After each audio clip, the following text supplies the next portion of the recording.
Meet Shinya Kazuya, a Japanese teenager, whose life took a dramatic turn when he encounters with two young girls in dire need of help. In his attempt to save them, he accidentally gets stabbed by the criminal.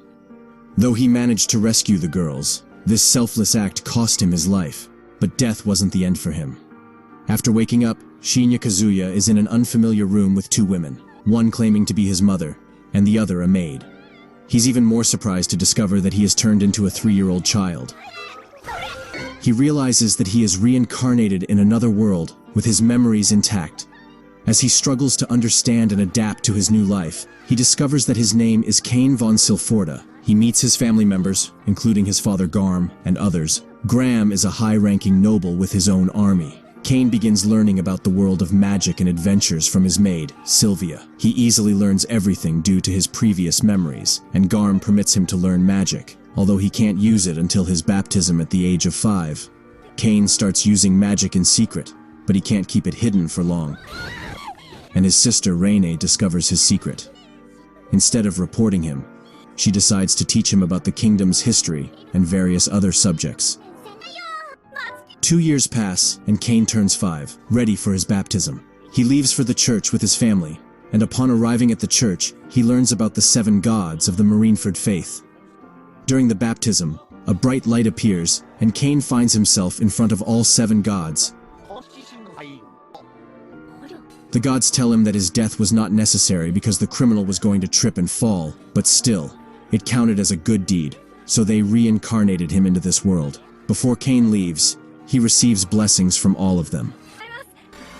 Upon returning from the church, without telling anyone, Cain immediately checks his status, which surpasses that of any human alive. He then makes it look normal to avoid suspicion. At home, he shows his status to his family. His family is thrilled but worried that nations may see him as a threat, so asks Cain to keep his powers hidden. At his baptism party, Cain decides to become an adventurer, so he can travel the world helping people. In secret, the gods reveal they need Cain to become the strongest. Cain's father, Graham, decides to arrange tutors for Cain. 2 girls, Millie and Nina, arrive at his house to serve as his tutors. Millie is a swordswoman, and Nina is an elven magician. Cain meets them in a rather unusual way. They starts Cain training. However, they quickly found themselves in a unique predicament. Cain was no ordinary student. His blessings from the gods of war and magic had granted him a level of skill that surpassed their own. Despite this challenge, they recognized that Cain lacked practical experience, so Cain requests them to take him outside the house. After convincing his father and getting permission from him, they ventures into the wild to provide him with an education like no other.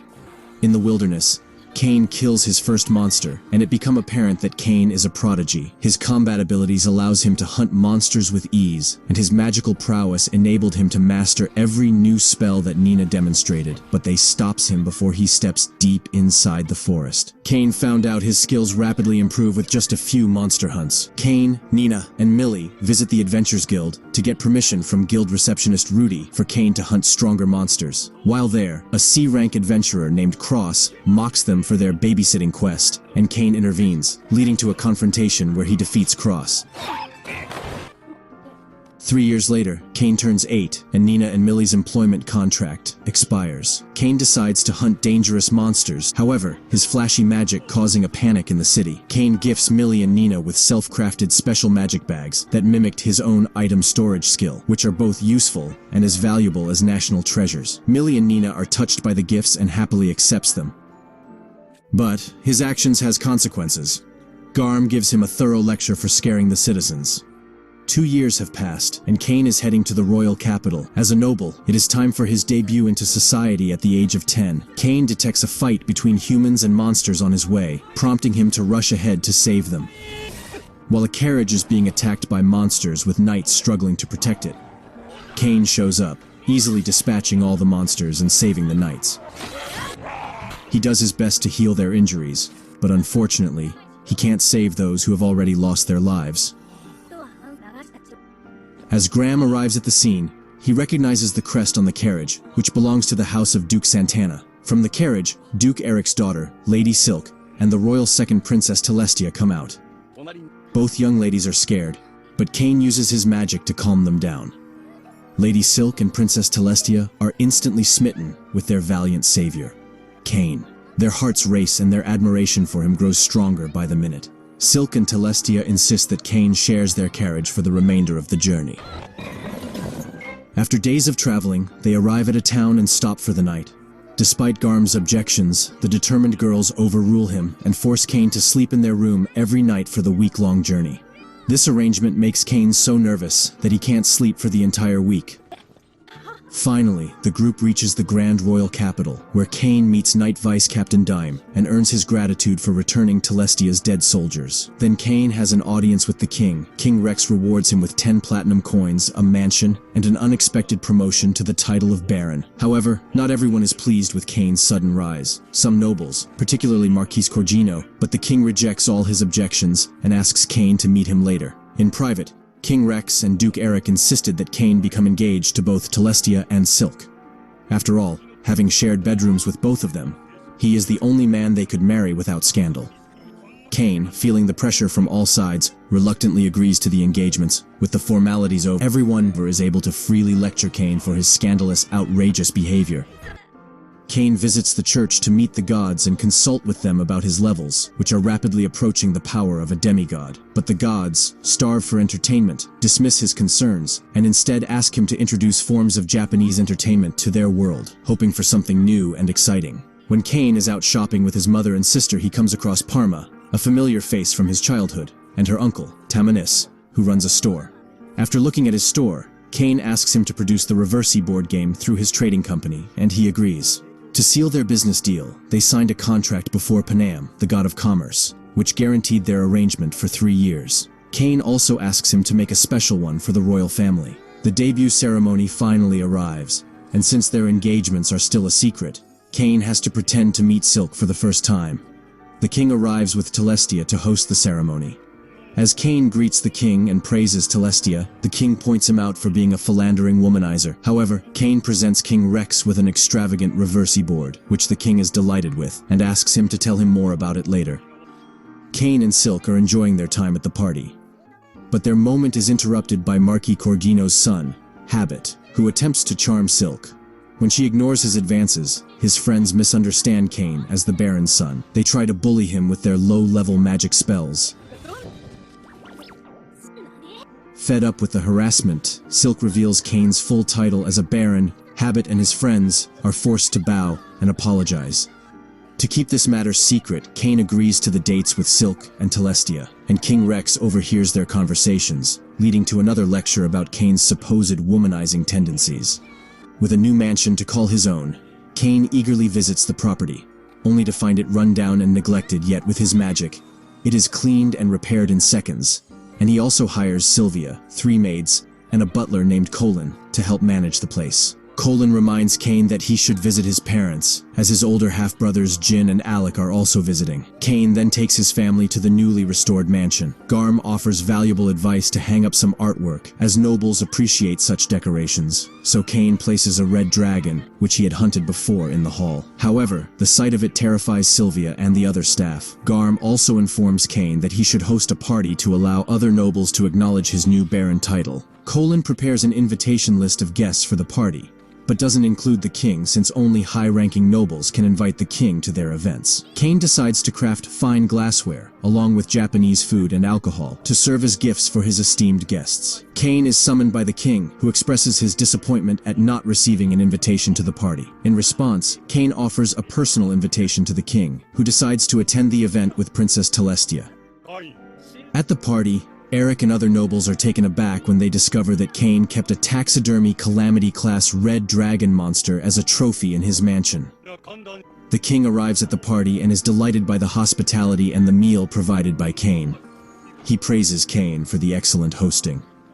The party takes an unexpected turn when Marquis Corgino arrives fashionably late, insults everyone, criticizes the food, and demands all the glassware as a gift. Cain allows him to do so before revealing the presence of King Rex, who is absolutely furious. The Marquis, thoroughly embarrassed, fled the scene in disgrace. Cain doesn't escape either, as Rex, realizing Cain used him as a pawn against Corgino, loudly lectures him for 2 hours on how a baron should properly treat a king. Cain visits the royal palace and meets Vice Captain Daim to deliver the monster materials. Daim, impressed by the number of monsters Cain has defeated, convinces him to assist in soldier training. During training, the elvish captain intervenes. She scolds Vice Captain Daim and the other soldiers for bullying what she initially thought was a lost child. However, upon learning more about him, from Daim, who reveals Cain is a hero who protected the princess and Silk, she challenges Cain to a duel. During the duel, much to everyone's shock, Cain proves himself to be a formidable combatant and eventually defeats the elvish captain. Rather than resentment, she proposes marriage to the bewildered Cain.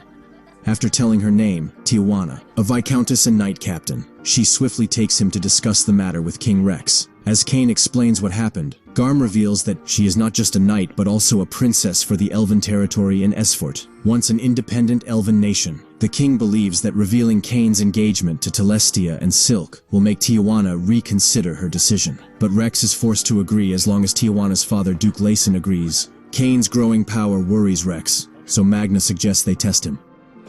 Tijuana begins challenging Cain to duels every day, each one increasing his skills even further. Cain is summoned by Rex and presented with a magician's grimoire, written by Yuya Esfort, the kingdom's first king, founder, and Rex's ancestor. Cain reads it easily, confirming Rex's suspicions, as it is written in Yuya's unknown language, Japanese. Forced to admit the truth, Cain revealed his identity as a reincarnation from Japan, blessed by all 7 gods. Tijuana arrives with her father's permission and drags Cain away for another duel. Rex stops worrying and makes it clear that everyone in the room keeps this secret. Cain is then lectured by Telestia and Silk for being a womanizer.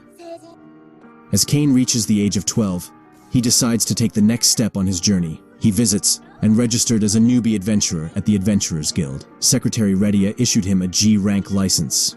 Trouble brews when some other adventurers cause difficulties for Redia and try to attack Cain. However, before Cain beats them, they are scared away by A-rank adventurer Claude. Claude advises young Cain to consider joining an adventurer party. But before they could continue their conversation, Claude's wife and adventurer partner, Lena, whisked him away. Cain accepts a job to slay goblins, but he is soon found by Tijuana, who is out for night training and insists on joining him on the quest. On his quest, Cain and Tijuana come across a merchant carriage that has been attacked by goblin monsters. Tijuana demonstrates her impressive skills by quickly dispatching the goblins. However, a group of green lizards appears nearby. Cain instructs Tijuana to escort the merchant to safety and engages the lizards, unknowingly taking on a quest that was originally assigned to Millie and Nina. Cain reports it back to the guild. The Vice Guild Master Cedric accuses Cain of fabricating his accomplishments, believing him to be a commoner and not a noble. Guild Master Eden arrives and recognizes Cain. He summons Tijuana, who was also present. Eden reveals that Cain is the Baron and son of a margrave. He also discloses that Tijuana is his sister. Realizing his mistake, Cedric offers a humble apology. Fully aware of Cain's power, Eden promotes him directly to A rank. The gods watch this with some amusement and plan to assign an instructor to help prepare Cain for the upcoming threat posed by the dark god Eren. Telestia and Silk learn Cain took Tijuana on a date and force him to grovel for their forgiveness. Sylvia is worried as Cain oversleeps for his entrance exam at the Royal Academy, but Cain arrives on time by using his teleportation magic. He attends the exam. The written test proceeds without a hitch. However, during the magic exam, an unfortunate incident unfolded when Cain accidentally destroyed the magic safety barrier. The swordsmanship exam presents another obstacle, where he meets Claude and dueled with him to draw, making students lose their spirits. Rex then lectures Cain for his reckless behavior. He chastises him for taking the exam meant for commoners, oblivious to his noble status, and also presents him with the bill of the expansive barrier he destroyed. Despite what happened, Cain took first place, followed by Telestia and Silk. He then meets his sister, who informs him that as the top scorer, he is expected to give a welcoming speech. During the entrance ceremony, after Cain finishes his speech, Rex arrives and gives a speech that sends a clear and unspoken message to Cain, warning him not to cause any more trouble. During homeroom with instructor Elka, Cain chooses to study adventuring, magic, and magic items. Telestia chooses internal affairs while Silk chooses commerce, planning to assist him in the future. An unexpected confrontation occurs when Cain spots Habit trying to bully Parma into quitting school so he can have her spot in A class, only to flee when he realizes she is Cain's childhood friend. Cain suspects he will soon be lectured when Celestia and Silk become friends with Parma. A psychic message directs Cain to the library where he is teleported away by a man who knows Cain is a reincarnation and that his original name was Shiina Kazuya. The man is Yuya Hirasawa, aka Yuya Terra Esfort, the first king and founder of Esfort. Yuya reveals that he had created his own world, Fabniel, and had become its new god of creation. Yuya says he will train him to become stronger, to fight the evil god Aaron, and hints that Aaron is connected to Cain's former life. He dumps Cain in the wilderness thousands of miles away, but warns in this world, monsters are much tougher. Plus, time moves differently, so Cain has years of time. With no other choice, Cain ventures into the forest. After defeating numerous monsters and spending months in the wilderness, he comes across an injured puppy, whom he names Haku. They fight to survive the brutal wilderness, and finally, after 4 grueling years, they make their way back to Yuya's home. When Yuya is waiting, Yuya recognizes Haku as Fenrir, a magical beast, and Cain forms a contract with it. Yuya introduces him to his new teacher elf warrior Durain, but before this he reveals that Aaron had once been the 8th god of amusement, but had turned corrupt, pitting kingdoms against each other in deadly games for his own entertainment. Yuya also reveals when he was reincarnated from Japan, so were 2 others, Seiya and Megumi, Cain's parents who died in a car crash. They became Yuya's precious friends but were killed fighting Aaron, a task given by the gods. Fortunately, Yuya had succeeded in sealing the malevolent god away. After a year of intense training, Cain finally defeats Durain and returns to pay a visit to his parents' graves. He thanks Yuya for taking care of his parents. Before he returns to Esfort, Durain gives him his pet dragon Jin, and Yuya gives him a sword and a note for Rex. Upon his return, Cain tearfully reunited with Celestia and Silk after 5 years apart, though from their perspective, he had been missing for only a week. Cain gives Yuya's letter to Rex, and he is astounded at Cain's story but accepts it as true after seeing Yuya's katana, which he lets Cain keep. However, Eric reminds Cain that he needs Quest complete his promotional quest before it expires. He accepts the quest from Eden, and spots the bandits attacking the carriage escorted by Millie and Nina. Cain easily defeats and captures the bandits, successfully rescuing Millie and Nina in the process. Millie and Nina are shocked to discover that Cain is now an A-rank adventurer. The carriage belongs to Sabinos, Parma's father, and Timanis' brother. Millie and Nina are even more shocked to learn that Cain is a baron. Back at the guild, when Cain reports to the guild, he encounters C-rank adventurer Cross. Cross attempts to cause trouble for Millie and Nina again, but upon seeing Cain, he runs away. Claude also arrives, and it is revealed that Millie is his little sister. After a little chat, Cain leaves as he has to attend the school, and Claude is keen on helping Cain, and learns that Rydia is looking for a substitute teacher for the academy. The next day, they realize that Cain, who is also a student, doesn't fit in with the other students at all. Claude, Lena, Millie, and Nina attend as guest lecturers to help Cain. During the class, they avoid Cain on purpose and make him wait, planning to make a spectacular entrance to help him stand out and become popular. However, their plan fails, as class time finishes when Cain arrives. Frustrated at Claude's idiocy, Cain rampages through the monster-filled forest, unintentionally frightening the kingdom into thinking a demon lord has appeared and earning his most serious lecture yet from both Rex and Garm. Back in the forest, Cain's rampage dislodges a crystal from its hiding place which is eaten by a dragon, which is then possessed by a fragment of the returning Aaron. Cain's class begins contracting with monsters, and Grat, his instructor, naively allows Cain to try it. To everyone's surprise, Cain ends up summoning Seth, a prince of darkness and ruler of a nation of demons. Cain uses light magic to distract the others and panics, while Seth sees Cain's magic level and happily grovels to become Cain's contracted servant. After the contract, Seth returns, and Cain thinks he fooled everyone but King calls him. As he realizes that Seth could have posed a significant threat to the kingdom, he demanded to see Cain's full magic status, only to find that Cain's now held the title of demigod. Unsure of what else to do, he makes Cain a viscount and entrusts him with a territory to manage.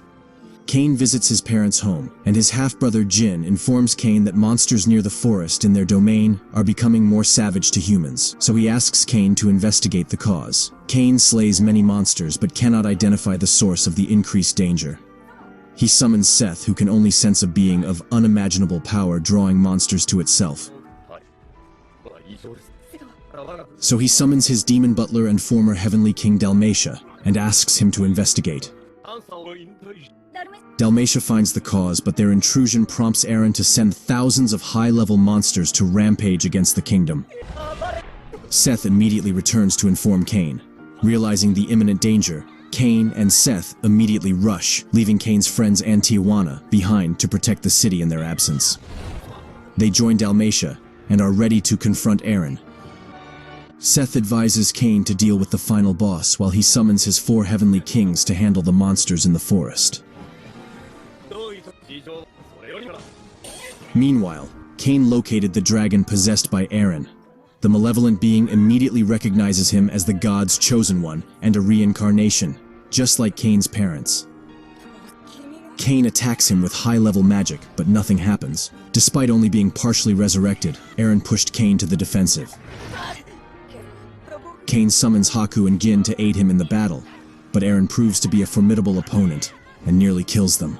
Faced with a dire situation, Cain activates his overload ability, unleashing a destructive force that obliterates Eren, the forest, and the mountain behind him. Esford is saved, but the aftermath brings new challenges. Rex's fury over the situation with Overload's golden light causes him much distress. After being calmed down by Magna, he decides not to retire immediately, but still appoints Cain as the Viscount of Dorenthal instead. Telestia is furious as Dorenthal is famously corrupted, but Cain is excited to do the job. Seth, facing consequences for his infidelity, comes to beg Cain for protection. Cain sent him back with his wife, Lefane, but worried about the challenges of having multiple wives. In the end, upon arriving in Dorenthal, Cain makes a series of impulsive decisions, including defeating the entire Adventurers Guild, accidentally destroying the training arena, getting himself arrested, clashing with the church over tax demands, and building a mansion even grander than Esfort's royal palace. Having really gone too far this time, Cain is scolded by absolutely everybody all at once. Thank you for watching. Don't forget to like, comment, and subscribe for more videos like this. If you have any suggestions or questions, feel free to leave a comment below. Until next time, take care.